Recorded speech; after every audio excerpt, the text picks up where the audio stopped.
வாக்காளர் சிறப்பு தீவிர திருத்த பணிகளை கண்காணிக்க தமிழக வெற்றிக் கழகம் சார்பில் குழு அமைக்கப்பட்டிருப்பதாக அண்மை தகவல் கிடைக்கப்பட்டிருக்கிறது. எஸ்ஐஆரை கண்காணிக்க தவிக சார்பில் கண்காணிப்பு குழு அமைக்கப்பட்டிருக்கிறது. இளைஞர் அணி, மாணவர் அணி என்று அதில் அணிகளும் சேர்க்கப்பட்டிருக்கின்றன.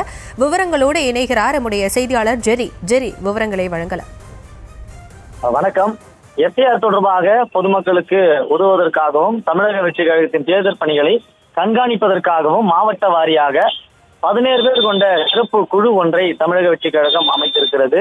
இந்த சிறப்பு குழு 2026 சட்டமன்ற தேர்தல் வரை செயல்படும் என்றும் தெரிவிக்கப்பட்டிருக்கிறது. எஸ்ஐஆர் தொடர்பாக பூத் கமிட்டி உறுப்பினர்கள் பொதுமக்களுக்கு விழிப்புணர்வை ஏற்படுத்த வேண்டும் என்றும் ஏற்கனவே விஜய் உத்தரவிட்ட நிலையில் இப்பொழுது 17 பேர் கொண்ட குழு அமைப்பு பணிகளை கண்காணிக்கவும் உத்தரவிடப்பட்டிருக்கிறது. இதில் 4 தமிழக வெற்றிக் கழக நிர்வாகிகள், 2 இளைஞர் அணி நிர்வாகிகள், 2 மாணவர் அணி நிர்வாகிகள், 4 மகளிர் அணி நிர்வாகிகள், 2 வழக்கறிஞர் அணி நிர்வாகிகள், 2 தகவல் தொழில்நுட்ப அணி நிர்வாகிகள் என 16 நபர்களை கொண்ட சிறப்பு அவசர திருத்த பணிகளை மக்களை உதவும் வகையில தமிழக வெற்றிக் கழகம் நியமித்திருக்கிறது.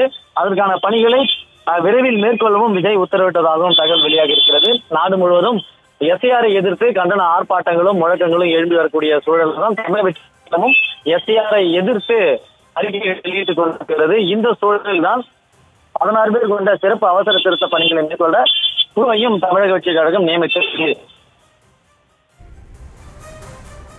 விவரங்களுக்கு நன்றி ஜெரி.